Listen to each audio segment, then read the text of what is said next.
कांग्रेस के वरिष्ठ नेता सचिन पायलट से बात की हमारी सहयोगी मौसमी सिंह ने। इसमें आ रही है माइक में। वोटर अधिकार यात्रा में सचिन पायलट आखिरी चरण में जुड़े हैं। ये सचिन पायलट से बात करते हैं। सचिन जी, भारत जोड़ो यात्रा में भी आप थे, किस तरह से आपको लगता है कि ये वोटरों में भी ये मुद्दा घर करेगा, क्योंकि बिहार की राजनीति अलग है? ये जो माहौल आप देख रहे हैं, हजारों लाखों लोग इस मुद्दे के साथ जुड़ रहे हैं। राहुल गांधी जी ने जो बीड़ा उठाया है, इस देश में निष्पक्षता हो, निर्वाचन आयोग की जिम्मेदारी है कि हर मसले पर जवाब दे। और हमें लगता है कि मुख्य चुनाव आयोग का जो कमिश्नर है, उनके चयन की प्रक्रिया, सीसीटीवी फुटेज को डिस्ट्रॉय करने का जो नियम आया है और वोटर लिस्ट को देने को तैयार नहीं है, ये सब दिखाता है कुछ मामला गड़बड़ है। और राहुल जी ने जो कर्नाटक में एविडेंस दिया है, प्रमाण के साथ सामने आए हैं, उसका कोई जवाब दे नहीं पा रहे हैं। तो हम नहीं चाहते कि देश में जो लोकतांत्रिक हमारी जड़ें हैं, जो व्यवस्था है, वो कमजोर हो। हम चाहते हैं कि एक ऑनेस्ट, ट्रांसपेरेंट, पारदर्शी, ईमानदार तरीके से चुनाव हो, ताकि जनता का वोट वो दे सकें। अब बिहार में अगर लाखों लोगों के आप नाम काट रहे हैं, तो किस वजह से काट रहे हैं? और इतने कम समय में, इतने बड़े राज्य में आप रिव्यू करना चाहते हैं ताकि लोग वोट देने से वंचित रह जाएं, और फिर अपने मनमर्जी से नाम जोड़ रहे हैं। ये जो धांधलेबाजी है, इसके खिलाफ हमारी पार्टी ने आवाज उठाई है। आप यहाँ पे हैं, तमाम मंच लगते हैं रास्ते में। बीजेपी लगातार इस बात को तूल भी दे रही है और कह रही है कि प्रधानमंत्री नरेंद्र मोदी को मंच से आपके गाली दी गई। क्या इसकी? बिल्कुल गलत है। मैं समझता हूँ हमारी राजनीति में इस प्रकार की भाषा की कोई जगह नहीं है। मैं उसकी निंदा करता हूँ, भर्त्सना करता हूँ। हमारी पार्टी का कोई लेन देन नहीं था। यात्रा निकल गई थी, मंच पर कोई व्यक्ति चढ़ गया और अपशब्द का प्रयोग किया, उसकी मैं निंदा करता हूँ। और हमने हमारी पार्टी ने कभी भी इस प्रकार की राजनीति को बढ़ावा नहीं दिया। मैं समझता हूँ बड़ा निंदनीय है और इस प्रकार की भाषा का कोई स्थान हमारे देश की राजनीति में नहीं है। राहुल गांधी पर भी निशाना साध रहे हैं कि राहुल गांधी तू तड़ाक से प्रधानमंत्री से बात करते हैं। उन्होंने कहा कि ट्रंप ने उनको बोला कि तू जो है मेरी बात सुन, तो राहुल गांधी इस तरह से बात करते हैं, इसलिए उनके मंच से ऐसे बोला। मुझे लगता है कि हम मुद्दों की बात कर रहे हैं, हमने इश्यूज को उठाया है और सब जवाब मांग रहे हैं। ये हमारा अधिकार है, हमारा फर्ज है। और राहुल गांधी नेता प्रतिपक्ष हैं, वो पूरे देश की आवाज बनकर सदन के अंदर अपनी बात को रखते हैं, सदन के बाहर बात को रखते हैं। लेकिन मत भूलिएगा कि सोनिया गांधी जी के बारे में लोगों ने क्या क्या बोला है और ऐसे शब्दों का प्रयोग किया जो मैं दोहराना नहीं चाहता हूँ। मैं फिर कहना चाहता हूँ कि सभ्य राजनीति, सौम्य राजनीति, शालीनता से अपना तर्क रखने का अधिकार सब लोगों को है, लेकिन अभद्र भाषा करने का प्रयोग हम कभी इसको स्वीकार नहीं कर सकते। और हम लोगों ने हमेशा अगर क्रिटिसाइज भी किया है तो कंस्ट्रक्टिवली किया है। और आज भी हम लोग जवाब मांगे इलेक्शन कमीशन से। इलेक्शन सवाल पूछो इलेक्शन कमीशन से, जवाब बीजेपी देती है। ये मैं पहली बार देख रहा हूँ।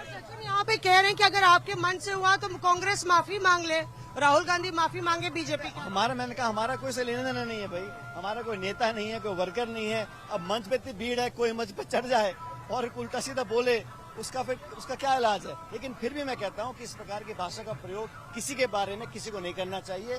लेकिन इसका ये मतलब नहीं है कि सरकार को या इलेक्शन कमीशन को जवाब नहीं देना पड़ेगा। आज जो SIR हो रहा है, जो वोट चोरी हो रही है, और वो दिख रहा है, प्रमाण के साथ हम दे रहे हैं, उसके बाद भी कोई जवाब नहीं आ रहा। और इलेक्शन कमीशन जो प्रेस कॉन्फ्रेंस की थी, वो मतलब एक तरह से मजाक बन गया है। और किसने डिमांड करी है कि आप सीसीटीवी की फुटेज को आप डिलीट करिएगा ताकि एविडेंस डिस्ट्रॉय करें? ये सब दिखाता है कि कुछ ना कुछ जो मंशा है वो संदिग्ध है। ये बात स्पष्ट हो चुकी है। एक राजस्थान के पेपर लीक का मसला है, आपने पदयात्रा भी निकाली थी, वो एग्जाम को।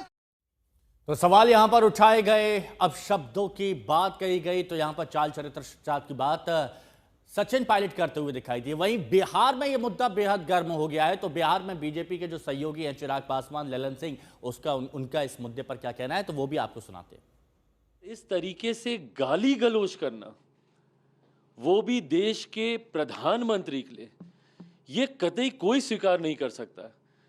भाई मेरे प्रधानमंत्री हैं, वो हमारे देश के प्रधानमंत्री हैं। वो अगर आपको उनके किसी विषय को लेकर ऐतराज भी है तो आप अपने पक्ष को रखिए ना, पर मर्यादित होकर उस पक्ष को रखिए। इस तरह की भाषा अपमानजनक और भद्दी गाली गलौज का इस्तेमाल करने का क्या मतलब है?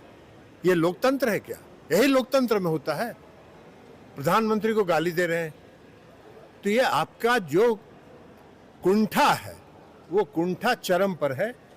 और आपके कुंठा का ये और हताश भी हो चुके हैं। उनकी हताशा भी ये बताता है कि वो हताश हो चुके हैं। उनको लग रहा है कि अब यहाँ हम हारेंगे, तो अब ये गाली गलौज पर उतर आए। तो वोट चोरी को लेकर राहुल गांधी की तरफ से कैसे एक के बाद एक प्रहार किए गए वो भी आपको सुनवाते हैं। मोदी जी मैं आपको बता रहा हूं, मोदी जी डरे हुए हैं, क्योंकि मोदी जी को बात समझ आ गई है कि अब चोरी पकड़ी गई है और अब वो भाग नहीं सकते हैं। हम आपको दिखाएंगे कि सिर्फ माधवपुरा में चोरी नहीं हुई है, लोकसभा में चोरी हुई है, हरियाणा में चोरी हुई है, महाराष्ट्र में चोरी हुई है, मध्य प्रदेश में चोरी हुई है और अब ये बिहार में चोरी करने की कोशिश कर रहे हैं। और बिहार की जनता ने इनको हिला के रख दिया है। यहां पे तो भैया 6-6 साल के बच्चे बोल रहे हैं वोट चोर वोट चोर वोट चोर, नारा बन गया है। और जो बिहार में शुरू होता है वो पूरे देश में फैलता है, वो रुकता नहीं है। आपने चंपारण में अंग्रेजों से लड़ाई शुरू कर दी, पूरे देश से उनको मिटा के हटा दिया। तो बीजेपी पीएम के अपमान पर हमलावर है, तो वहीं तेजस्वी यादव ने बीजेपी पर पलटवार किया। देखिए, मां जानकी का आशीर्वाद लिया है हमने, और हम सब लोग जो है चाहते हैं कि बिहार आगे बढ़े और सब लोगों के जीवन में खुशियां आए। अब विरोधी उड़ गए हवा में। लेकिन जिस तरीके से क्या कहेंगे, लालू जी बोलते ना, धान की रोटी तावा में, विरोधी उड़ गए हवा में। चलिए।